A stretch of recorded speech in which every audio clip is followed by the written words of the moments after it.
All right, guys, welcome back to another Tall Tales is what I'm calling this with Joe Christy. He's going to be joining me. He is struggling right now getting his camera set up so he can record his drawing as he talks to us and join us. But we are doing this again this week.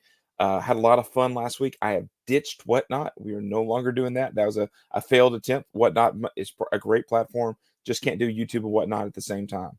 So Joe's finagling his camera, getting it set up. Guys, this week, if you caught my article, it was all on Web Warriors and Spider-Man characters just getting ready for the movie. But this is spoiler free. I have not seen the movie. I don't want to hear about it from you. I'm going to plan on watching it this weekend. So no spoilers about the movie that just came out. This is just talking about the characters that might be in Edge of Spider-Verse 2 coming out and just the Web Warriors comic book coming up. So once again, guys, this is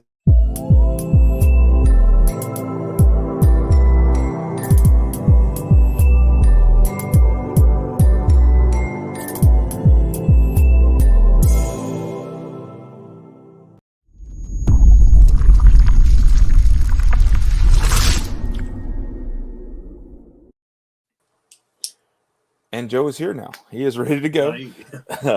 Hi. We've been juggling a little bit. His headphones made me sound like Jabba the Hutt. So I think really he awesome. understand me now, right? Yeah, that's fine. Okay. That was good. So Joe, I'm excited. Hey. As you know, I'm a Spider-Man guy. I think you've even given me a couple of drawings and paintings that you've done of Spider-Man just for me. So I'm excited to see what you can do and throw out there. You sent me a couple of images of you playing, and I'm excited to see what you can do. Yeah. Should I switch to the other one and I'll just start drawing and you can start talking? Yeah. So now we're gonna try this three thing. Joe's gonna be drawing, and he can talk at the same time. Um, so if you caught my article, I focused on the Web Warriors. That's a short-lived a comic book. It was 11 issues. It's pretty cool. Those covers are by Julian Tedesco. Joe, you ever caught you've what other stuff does Tedesco done? You know any of it? No. I mean, He's the I guy like who's doing the his. covers for Daredevil. He's been doing the latest run. Oh, he has that Daredevil run. That's awesome. Yeah, and then he has I believe he did the Thunderbolts, the great run that no one read with Elektra and That's Punisher what as I part was of the thinking Thunderbolts. too. I wasn't So like sure if that he was has a him. style that's awesome. So who are you working on right now? Spider Punk. Spider Punk. Oh yes, and we're gonna get to him and talk about him. So I'm gonna throw up a slideshow. I'm gonna take you out, and I'm gonna throw up this right here. We're gonna start sharing my screen here. And where'd it go? There it is. So as you can catch Joe drawing, guys, we're looking at some of the Web Warrior characters. I'm not focusing on all. There's so many different Spider characters. Thinking through uh, Spiderverse and all those different ones, what the potentials are. So let's look at a few of them. Here's some of the images from the Tedesco covers. These are some of my favorites. The one in the top right is actually a Delato. It's a 1 for 25 variant that's very hard to get. And then it's a Michael Cho that's a 1 for 50. Those things are hard to find. They are over ratio guys that if you collect. But I'm a huge Spider-Man fan, and this is a beautiful run. The covers alone make it worthwhile, but the story itself is a fun read. So first person I want to talk about is Anya Corazana, or she was Spider Girl. Uh, she's sort of an interesting character. Uh, she first made her first appearance there in Amazing Fantasy Volume 2, issue number 1. She is, I think the story goes, she helped defend off a, a fight or something like that, and the magical spider gods gave her this. She became the hunter of the scorpions, and it's sort of the weird spider. And then they ran her for 5 6 issues on Amazing Fantasy. It was sort of cool to see this new Spider Girl get created in Amazing Spider-Man's world, and she's more along the lines of Spider-Verse. And if you read Amazing Spider-Man Volume 2, I think it was issue 30, 31, 32, Ezekiel, the Morlons, these different characters that came to basically eat all the spider totems, anybody that had a spider attached to their name. And that's what the Spider-Verse was sort of built around. So she is this character, and then she eventually starts calling herself Spider-Girl, and her costume changes to this awesome black sort of spider costume.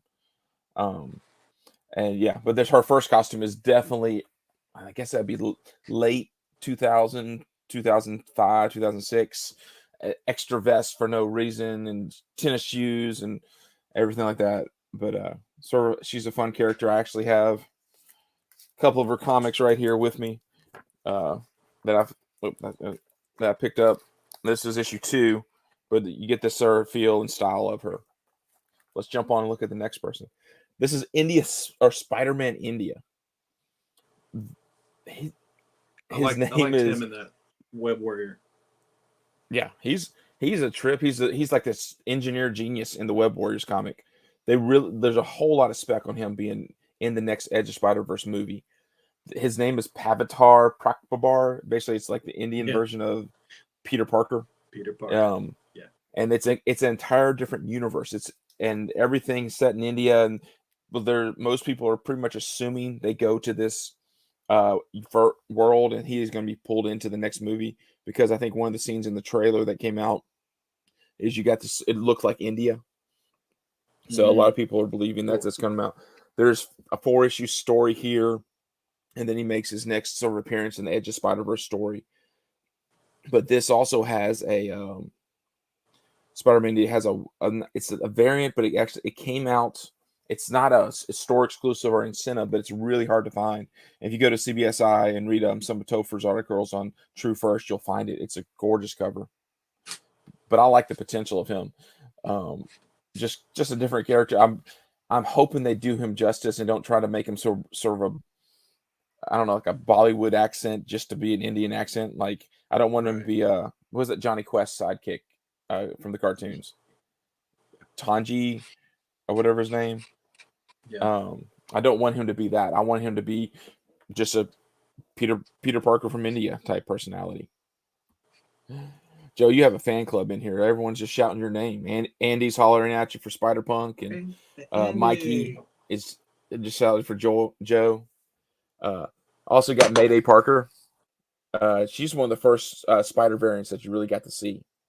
She was the one from her first appearance was in What If 105. So, and basically what if Mary Jane and Peter was the idea? What if they had gotten together and actually had a kid? Did you ever read the Spider Girl stuff? I didn't.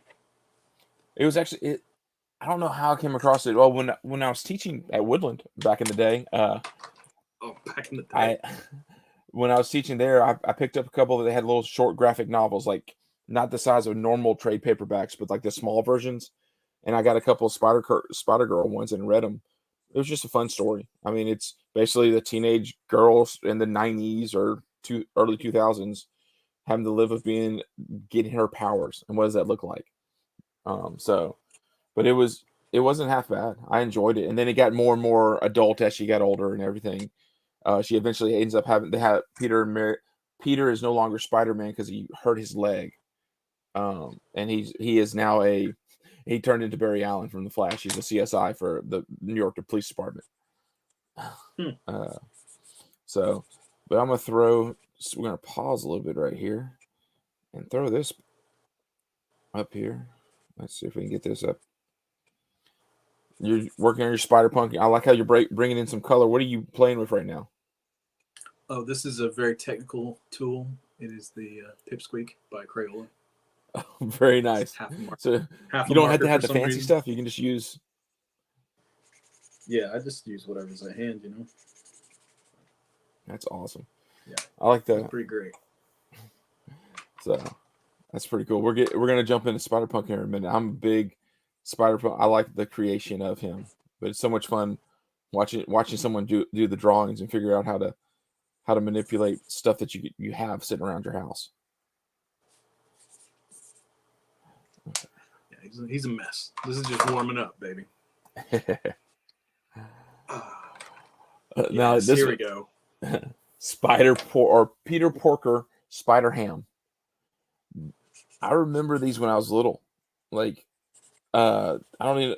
They came out it came out as a freaking long name for the book. Marvel Tales with a TAIL, starring Peter Porker and the Spectacular Spider Ham.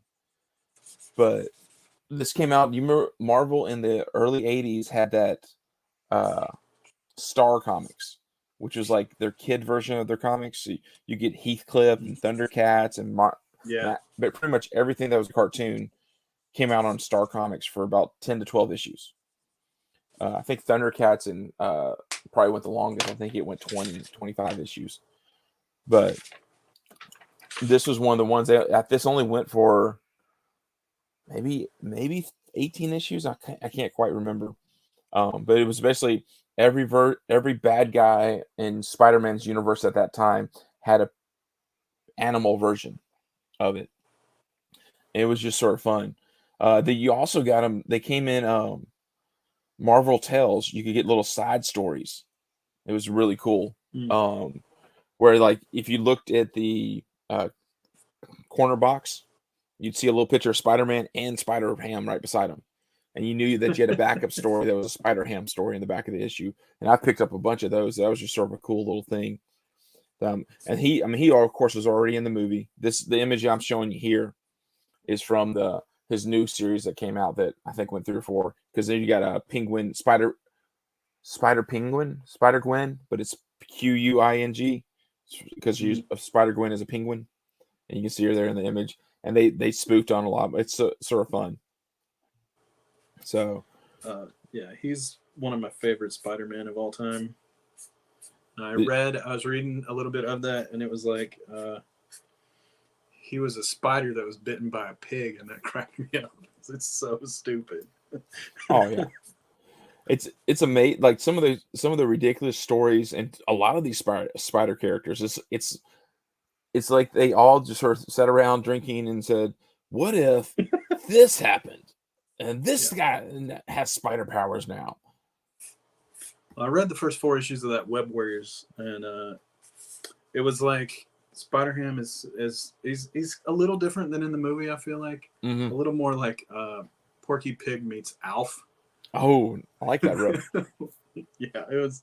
I was like, man, this is so stupid. I really like it. That comic has so much energy.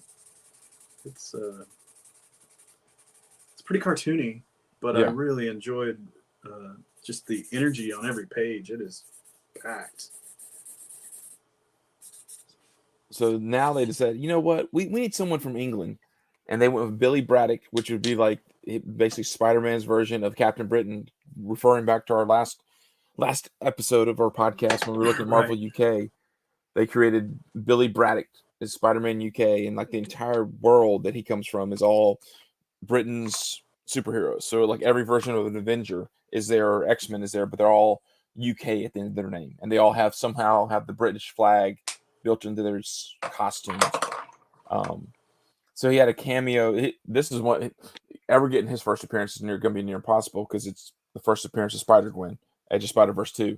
But his first full happens in Amazing Spider-Man number 7, which is the beginning of the Spider-Verse sort of story. It's definitely sort of fun to collect. There's a couple of fun variants, but then he ends up, they kill him off in I think it's Spider-Geddon series that he did, so it's not quite as exciting. These two, I don't have a lot of first appearance stuff written about them, but this is Spider-Man Noir and Spider-Gwen. Their first appearances, Spider-Man Noir number 1, and then Edge of Spider-Verse 2. If you haven't gotten their appearances, you got to pay a couple $100 to almost $1,000 probably now for Spider-Gwen. But I remember these guys. I think Joe, you hit me to Spider-Man Noir. We used to, when we go digging together, we used to find these all the time in dollar bins. I know. For a quarter. I passed it up so many times. But yeah, because it eventually was like, well, who cares? Like I got my one copy, and I didn't care about collecting them all. And I'm like, oh wait, there's 2 variants, and now that's a $70. Now it's $100. I mean, Edge of Spider-Verse 2 was hot from the second it came out. Did you ever pick up this? I mean, you're not a Spider-Man person as much, but did you ever grab one of them? Like, I had like a 4th printing. I sold it. Yeah. For way more than the $2 I bought it for. But yeah, I probably should have hung on to it.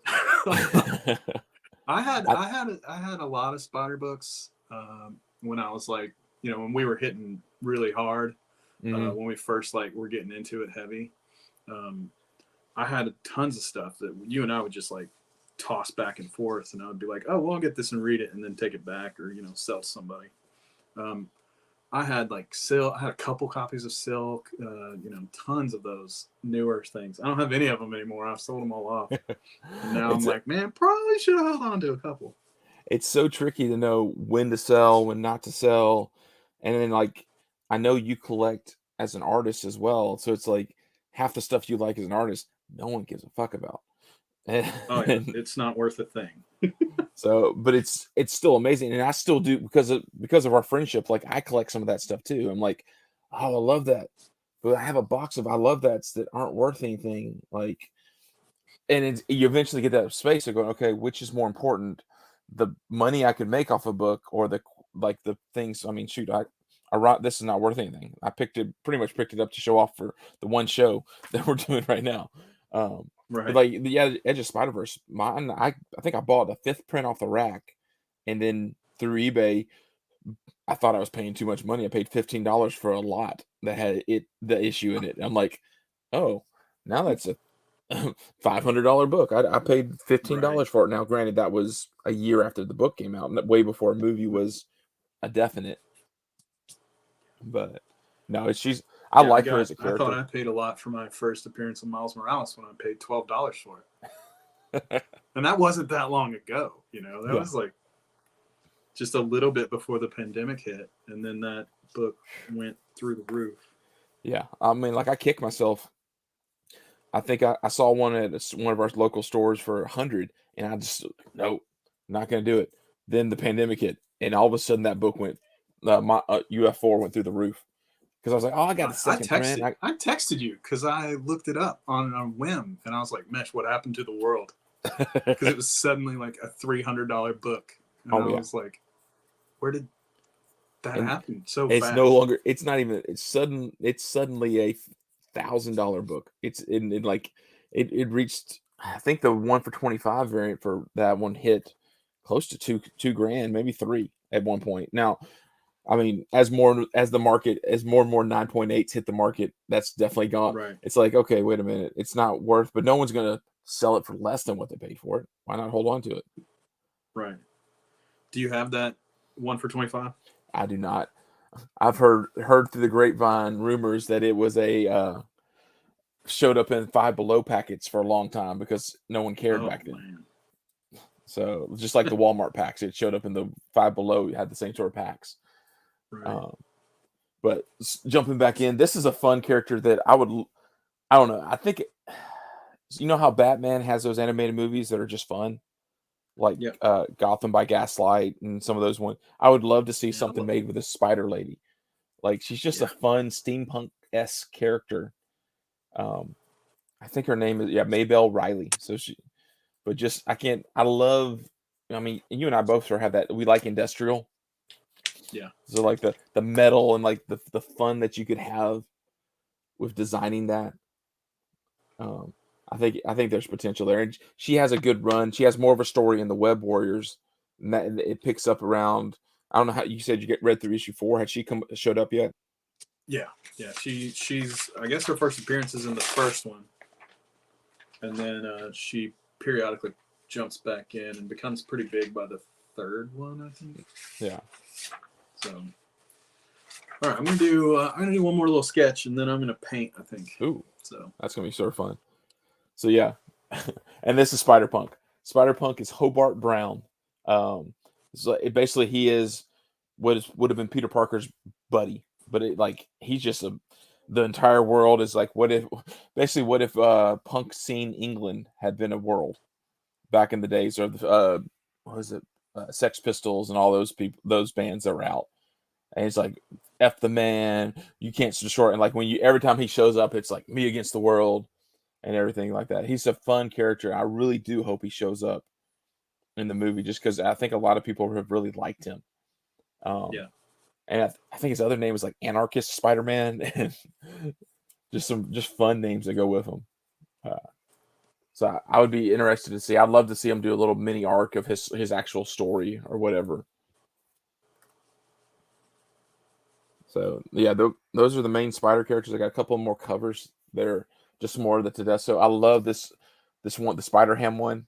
It says "I'm with stupid," and then there's Spider-Ham dressed like Spider-Man 2099. Spider 2009. Yeah. Yeah. And then this these are just partial images, but you get so many different versions of Spider-Man on some of these later Tedesco covers, and these weren't hugely printed. If you're looking for amazing covers that are smaller print runs, it's just sort of fun. I'm gonna throw up what you're doing here, get a better view of. Oh, you are playing with Spider-Ham right now. Oh yeah. So I like how quickly you've gotten doing the web. The web thing used to be like the hardest thing, trying to figure out. Okay, do I curve it out or do I curve it in? I think you just don't really care. That's how you do it. Yeah. You're like, this is close enough. But this is just fun. Yeah. Yeah, he's really great. I think he's been my favorite thing that came from this week's reading the article and looking at all the stuff. Yeah, I like that how they went back and got him, and he appeared periodically, Spider-Ham, since his first stuff. Like I think it was in the middle of the Civil War story arc. Like if you go back to some of these story arcs, there's these like one shots where like characters like Spider-Ham appear. I mean, it's just sort of like they pulled him in for one issue, and a lot of the reason Marvel does that is because of naming rights. You Right. buy a name or you create a character, you get X amount of time, and if you don't release material with them, then that name goes back into whatever Public copyright domain, where someone else can use it. I mean, cool. the classic example was Captain Marvel, and they eventually had to buy because DC. Well, actually, it was it was a Golden Age comic. Then it was a DC got the rights, and then they didn't use them for a certain amount of time, so their Captain Marvel had to become Shazam. And we had a Captain Marvel, or Marvel, not we. Though I always consider Marvel as more my favorite, so they're a we. Right. But yeah. So did you do any digging this week? Go comic book shopping at all? I haven't left the house, man. That's not true, actually. I've been busy.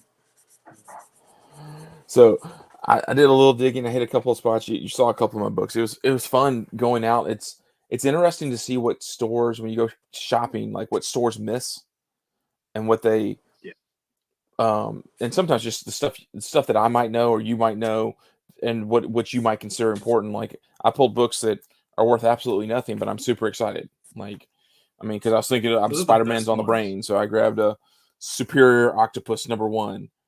I like that book. It's one of the few books I picked up lately and read, when it came out. So who is character. Who is he?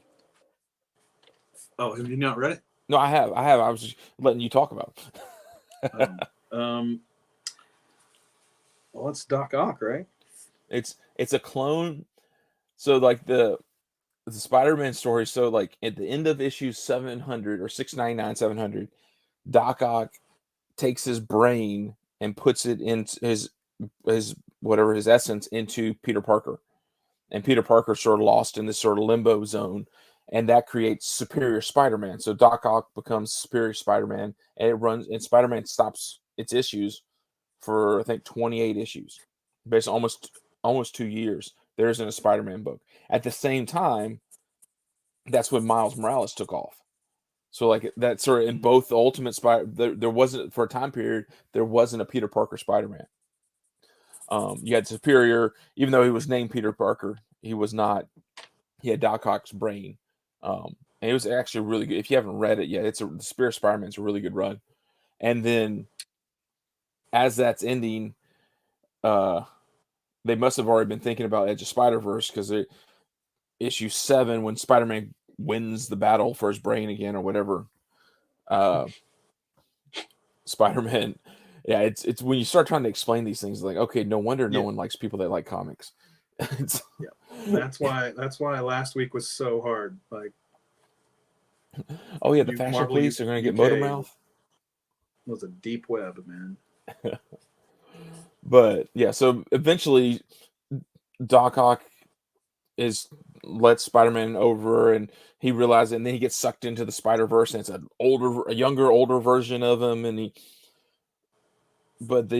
eventually they go through a clone saga because every 20 years it must be a rule they have to have a clone saga. Miles just had his, and they created clones, and so Doc Ock's essence learned how to create it, or he figured out as Superior Spider-Man how to create a clone of himself because he knew Peter was about to win back his body, so he created a younger version of himself, but he still took some of the things he learned being the Superior Spider-Man. So now he became the Superior Octopus. So yeah, it's a lot. Yeah, it's a lot. It was good though. I love the art in it. It was nice. Yeah, I think it's a Hawthorne.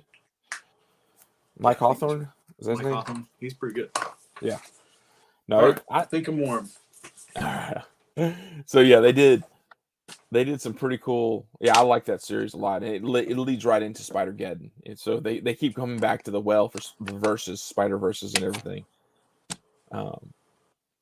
So now you say you're warm. What are you about to start doing? I see you moving us around. I think I'm gonna paint. Oh, nice.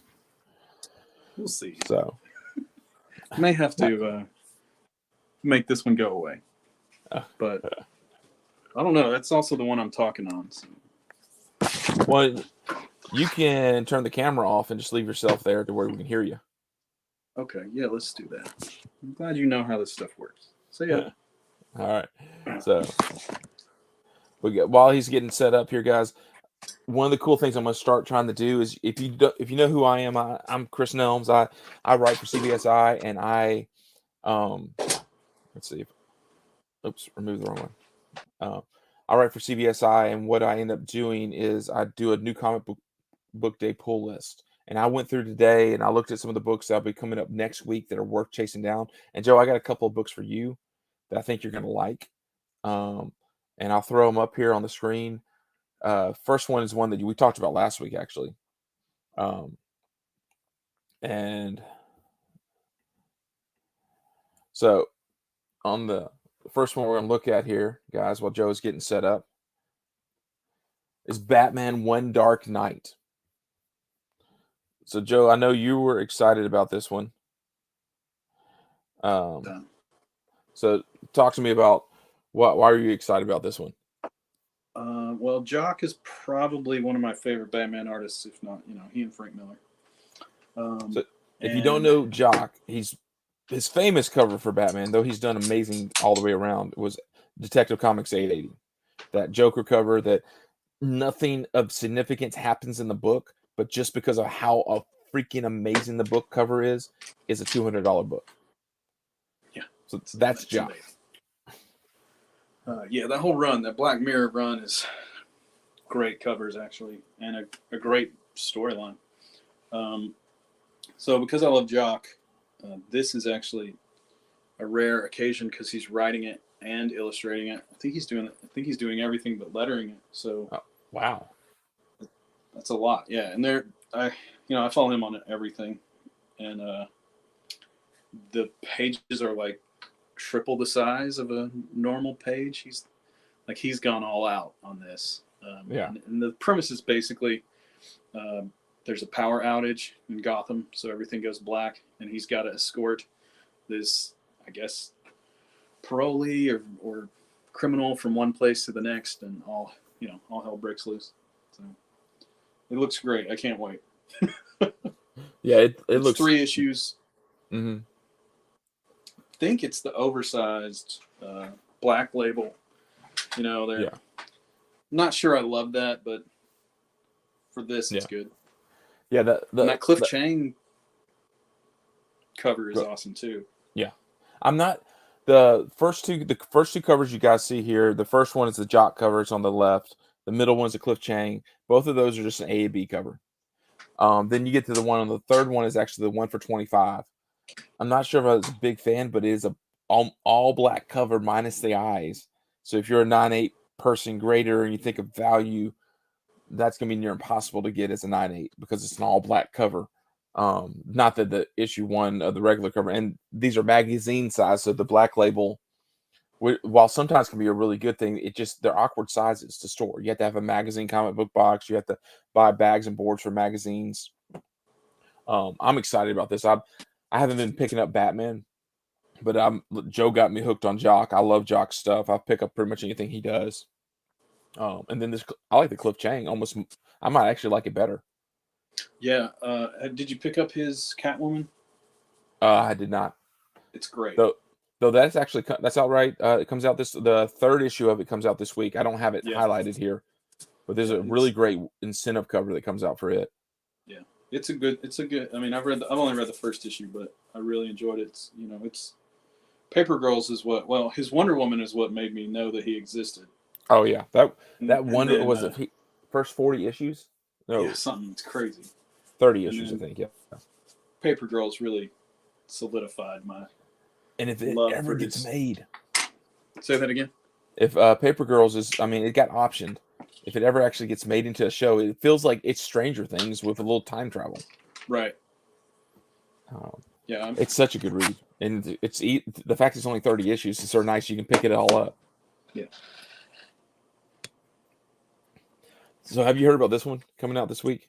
I'm not a Nightwing guy. I don't know what's going on with Nightwing these days. This issue is everything that David Aja did for Hawkeye is in one issue right here. Oh. Then the way this issue is set up, and Tom Taylor, who's writing, he picked up writing Nightwing at issue 78, and that issue's become a $20-$30 issue because it's the first he created a new character, but in that issue 78, he also created a dog named Haley that Nightwing saves from some bullies trying to kick the dog. So I had to go back and read. It's like, why is this? And then there's a new bad guy, and is why people really want the book. I like it because there's a dog that Nightwing adopts. But in this issue, the artist, I can't say the name, Bruno Ronaldo, maybe. Every page, if you cut open the book and laid the pages out, it creates one long panel. Oh, that's cool. So, like, if you see you might be, I don't know, if Joe, you can see the image or not, but there's a regular cover A. I left out the cover B. It's the cover B is Nightwing laying on his bed with his shirt off, with his dog laying on his chest. DC's gotten in this kick where they're drawing all their young the male superheroes with their shirts off. They've at least all the Nightwings and the Robins are doing that right now to them. Then there's a design variant you can see on the slide. That's a 1 for $25. Then there's 2 1 for $50s. If you buy both 1 for $50s, it spells out Nightwing and it shows basically him climbing up and down the building. Is like one, and that's what the entire issue is going to be full of. Is he's basically, from what I understand, and it seems like when Taylor took over, they focus on the apartment complex that Nightwing lives in or Dick Grayson lives in. Like, there's stories outside of it, but just the same way that Hawkeye. Yeah, sounds like it all took place basically interactions around the block. I think there's even one issue where it was like an entire thing where they just went around the block with something. Yeah, of course, you have the Charlie issue. Hawkeye run is amazing. Yeah. So it doesn't. To me, you can tell he's paying homage to Aha's stuff, but he's not trying to be him. Like Bruno's stuff is different enough, but just because the color palette, it's amazing if you go through and look at all the covers, like all the way up through issue 77, and then Taylor takes over and Bruno takes over, and it completely changes the look and feel. I like the fact that DC didn't just start issue number 1 Nightwing again. Like, I like the fact that Batman when it restarted just recently with what? It just came out last week, 118? Yep. Like, they didn't start over at 1. They just said, okay, new team. Let's see how it's going to look and feel. And you can tell a little bit of difference, but Batman, no one ever takes Batman and makes him super bright and happy. Yeah. But, oh, dang, okay, I got to switch off and show what you're painting because that's just ridiculous. So you're doing a Miles here. What's the canvas and everything? It's a crappy old canvas that I have painted on 12,000 times. It's 20 inches by 20 inches, I think. But yeah, just throwing paint around. It's got to be really messy to start, and then it'll clean up towards the end. Is it acrylic or is it oil? Yeah, it's acrylic. I'm in the house. It's pretty stinky oil, so Okay. just gonna try and knock some stuff around. The angle's kind of weird. Let's see if I can move that a little better. Okay. It's all right. Yeah, give me a few more minutes. We'll get somewhere. That's okay because we're just talking comics and looking at. Let me swing it. I'm excited. I'm not a Nightwing guy, but I'm going to be picking up that issue, and then of course I got to throw Spider-Man up at the same time that Nightwing issue is coming out. Amazing Spider-Man issue 82. I had to be honest, I haven't been keeping up with the story, but I've saw this cover because I follow Arthur Adams on Instagram. It's awesome. It reminds me of the Nightwing. Like you got two that where it's just about the views. So like Right. I don't know if you can see the image or not on your screen or not, but it's Yes. Spider-Man looks like a building and there's windows and the windows are all staggered and he's like climbing out of the hospital window and everything. It's a fun cover. And then you also have a cover B, which is the Goblin Queen, which is by one of the new stars of Marvel right now, Joshua Sway or Swaby. And the Goblin Queen, which is everyone's new obsession. I don't even know. I can't. It's amazing how all of a sudden people start caring about characters that have been around for forever. But this Right. covers psycho, freaking awesome, sick, scary looking. Yeah. I don't know how hot because Spider-Man's one of those books. There's just so many issues bought that people don't. They don't care. I mean, it's one of those. I don't know. You have to have just the perfect. Like Adam Hughes is probably the only person that could be on a B cover and people really get excited about picking Yeah. up if that has nothing to do with the book. But I do love this third cover. Cover says, I don't think it's an incentive by Fornes or I Yeah. don't know, Joseph. I'm a big fan. Like it's just look, it's just freaking Spider-Man peeking out of the blinds. Why? I mean, I love it. Like I'm gonna have to buy cover A and cover C for my LCS just because. Yeah. Yeah. I mean, He's doing a bunch of those C covers, I think, in a row here. and yeah, I don't. I know he worked on. I can't remember what he was the main cover guy for someone in DC. I think. Yeah, he just did that Rorschach with Tom King. Okay, that makes. But He yeah, did a he just bunch of Batman covers for a while too. yeah. But I'm excited. Just and Spider-Man, like I I feel like this is not as amazing looking as the Gleason Webhead one that Arthur Adams did here, but I still think this is going to be one of his classics that people are going to look back on in 5 years and go, man, that's a great cover. And the Fornes one is the same thing. Yeah. Um, and then the last book I'm sort of throwing up here is this Avengers Forever 1. Uh, these are just A, B, and C covers for it. It's um, the number of Avengers they throw on these cover A is ridiculous. Like you got every person ever that's ever been at Avengers on here, and I'm sure there's something. I wouldn't be surprised if there's some version of it. When you look closely, you do get Captain Carter. So you Hmm. get you got Ant-Man at the front of it, but in the background you see Captain Carter. So this would be the first true cover of Captain Carter. You did have the Exiles version, which was Captain America, Peggy Carter as Captain America, not the British Captain Carter or something. It's something weird. They're like saying one is not the same, even though it's almost identical. I don't know if anyone truly cares, but Right. and then this is a Scarlet Witch cover. Is just Russell Dauterman's been doing these for a lot of X-Men characters actually, but he basically does all the versions of the character throughout the years. So he's done one for Jean Grey. He's done that for all the girls. He's done one for Jean Grey. He did one for Rogue. I think he might have done Kitty Pryde. I'm not sure. And I think he did Emma Frost. So he just does them throughout the years and all their different outfits and costumes. Some of them, the incentives have gained value. This is just a cover B, so I don't think it has any incentive value.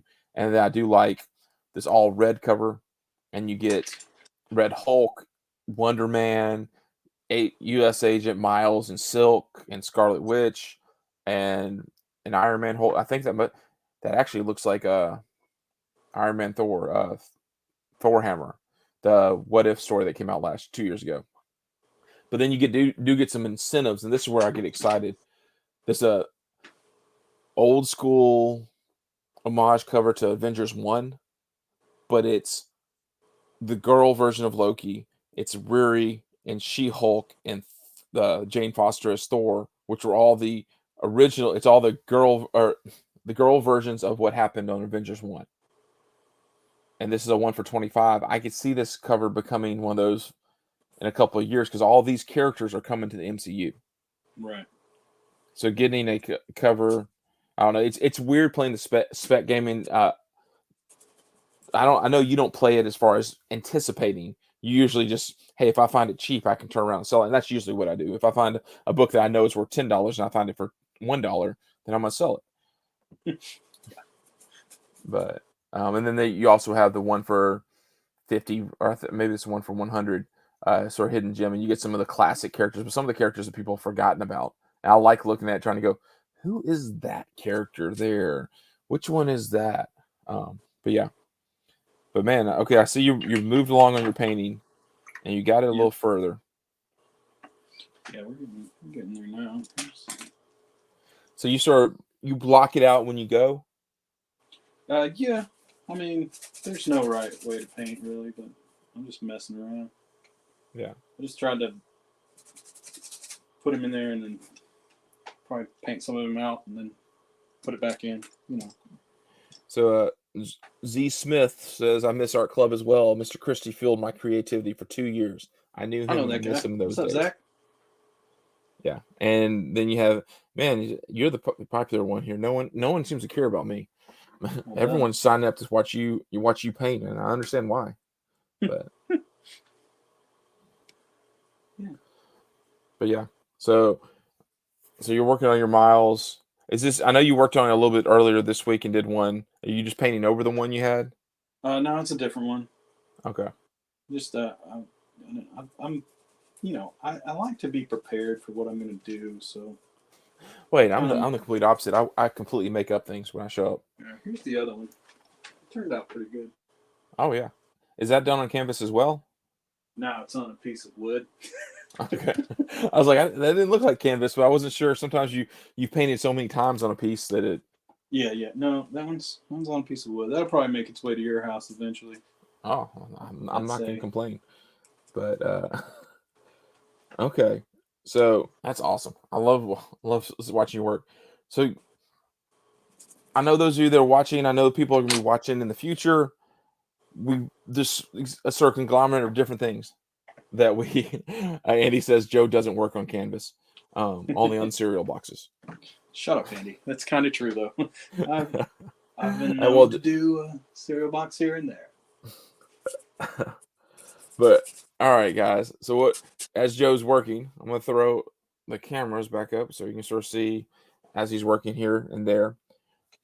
So if you caught the show, if you watched all of it, if you're watching, rewinding it and watching it later on, all awesome. I'm so glad we had people watching. I'm glad we had some of Joe's students that learned to be artists and enjoyed art club with him when he was a teacher.